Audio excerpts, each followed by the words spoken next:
It's hard to talk about this other. Three-time Grammy winner, two-time International Bluegrass Music Association Hall of Fame member. That's good.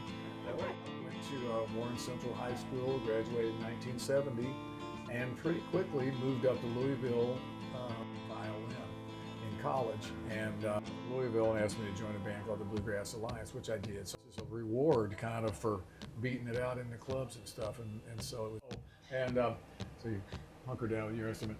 But played with Otis Blanton and the Blue Star Rangers. There was never a light bulb moment to say, gee, I want to be a musician for a living, but just the love of playing, and more of us quit and started our band Newgrass Revival. It was a new kind of bluegrass. The people had long deviated from your granddad, Earl Scruggs, when Earl Scruggs and Lester Flatt joined Bill Monroe's band. I am honored today to be joined by a man with many impressive titles. Three-time Grammy Award winner, American Music Association Lifetime Achievement Award winner for instrumentalist, four-time IBMA Mandolin Player of the Year, impressive two-time International Bluegrass Hall of Fame inductee, and add in the nicknames such as Father of Newgrass and the King of Telluride. Welcome, Sam. We are so honored to have you with us today. Thank you, Melissa. Boy, after all that, I'm exhausted. Well, we are so excited to have you today. You had such an illustrious career, and it's taken you around the world. Some of our viewers might be surprised to know that you are actually a Bowling Green native son. Oh, I am, yes. I was born in Bowling Green, 1952. I think they called it the City County Hospital then. Boy, has this town changed a lot over the years, as of course they all have. But yep, went to Warren Central High School, graduated in 1970, and pretty quickly moved up to Louisville, Kentucky, to play guitar in a bluegrass band 5 nights a week. I was about to go to Western Kentucky University here. I had taken violin lessons when I was a senior in high school from a professor named Betty Pease, and Mrs. Pease got me hooked up. She was going to try to help with a partial scholarship, and I had been a fiddle contest champion as a kid, but I wanted to see what I could learn more about the violin as an instrument. And so I really went from a fiddle champion to a beginning violin student. It was quite humbling. And but she was and I thought about pursuing violin in college, and I was working as a busboy at the Holiday Inn here, and after breaking an entire tray of dishes one night, turning a corner too fast, that ate my small paycheck, and all of a sudden these guys came down from Louisville and asked me to join a band called the Bluegrass Alliance, which I did. So I moved on up to Louisville and started, I did what we would call at the time Bluegrass College, 5 nights a week in a club. But that made us tough, playing that much, and it just tightens you up. And I don't know if young bands have that opportunity now to play 5 nights a week in a club anymore. I don't know if that occurs, but it sure was good for us. And then all of a sudden, after playing all winter the first year I was in the band, then all of a sudden we get to go to these bluegrass festivals, and that was like, wow, this is a reward kind of for beating it out in the clubs and stuff. And so it was, bluegrass festivals were just in the early 70s just coming on, and different types of festivals were being given then. So it was good way to grow up. That's amazing. Now, growing up in Warren County, Bowling Green, and Barron County, who were your influencers? Did you have any local musicians that influenced you? Well, I played in band. For instance, there would be I played some with a country band here where we played Saturday nights at Beach Bend Park at the roller rink, where and people would, some would skate, some would dance.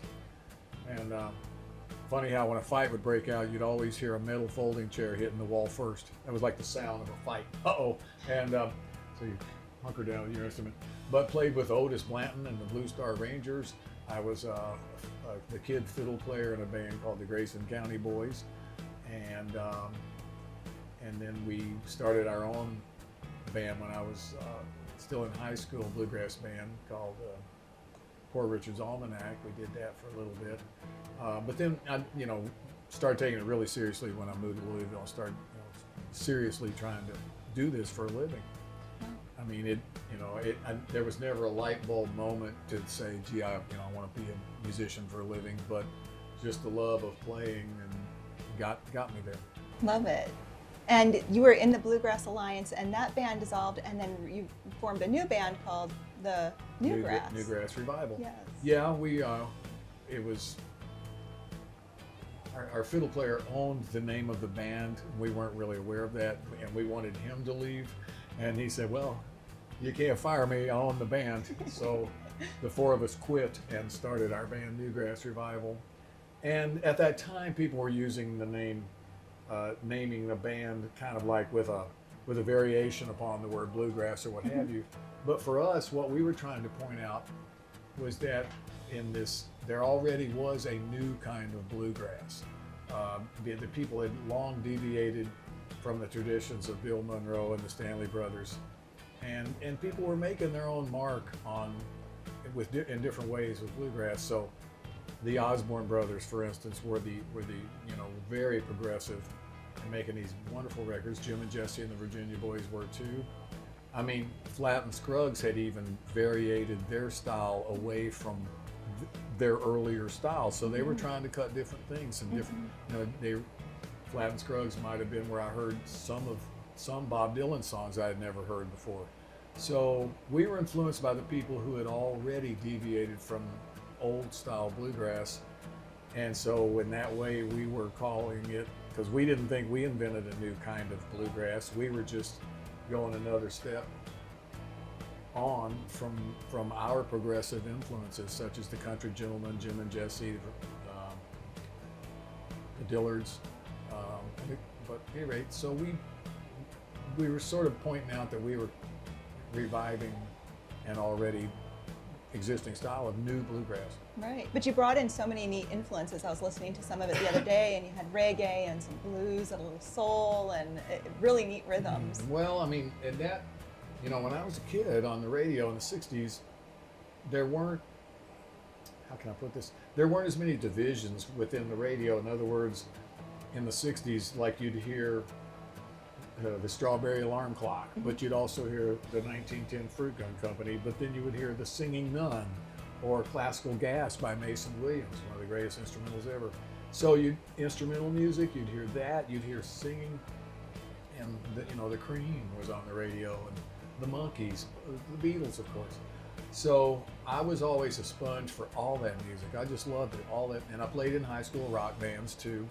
So when given the opportunity to have our own band, we felt free to just try it, and we were already influenced by people who like to do extended jams. That just wasn't done with bluegrass instruments so much. Viewers might not be so familiar with bluegrass styles or newgrass styles. Could you explain to them a little bit about the difference between bluegrass and newgrass? Yeah, well, bluegrass music can literally be traced. You can trace the origins back to when Bill Monroe started his band, and because he was from Kentucky, he called it the Bluegrass Boys.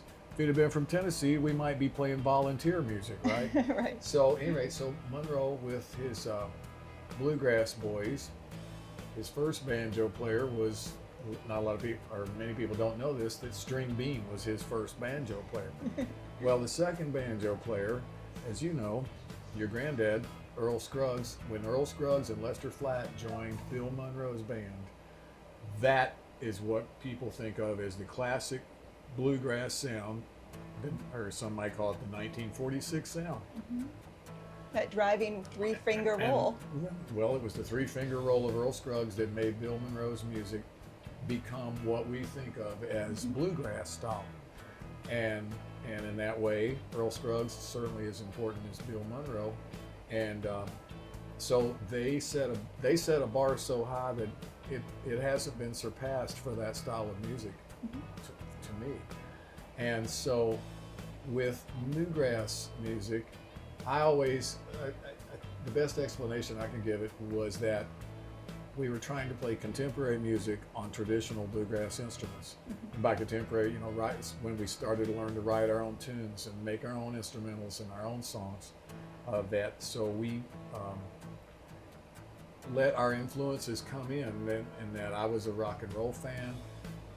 when I first heard Bob Marley and the Wailers, the way Bob Marley played rhythm guitar with the backbeat chunk, that sounded to me somewhat like the way Bill Monroe chunks the mandolin, hit the rhythm chop. It's called the chop. Yeah. And the way Bob Marley would make this rhythm chop, it attracted me to that music. And then later I realized what an incredible songwriter Marley was, and the whole way that reggae has a different way you play the bass and the drums than rock and roll. So in that way, that became one of our influences too. There's little jazzy influences that we have, but so is gospel music and folk and even country comes into it. So this newgrass kind of music is, again, using traditional bluegrass instrumentation for much more of a musical free trip. It's so cool. I love hearing the different takes and the sounds that you're able to generate with the instruments that we think of traditional instruments, but then you add some electrification and a drum kit and different rhythms, and it becomes this new sound, and it's so original. Yeah, and some people don't prefer drums mixed in with it. I love it. Our drummer's Chris Brown, been there 24 years, he and I. So, but I like the options, and especially as I age, I just try to keep an open mind for new music that comes along.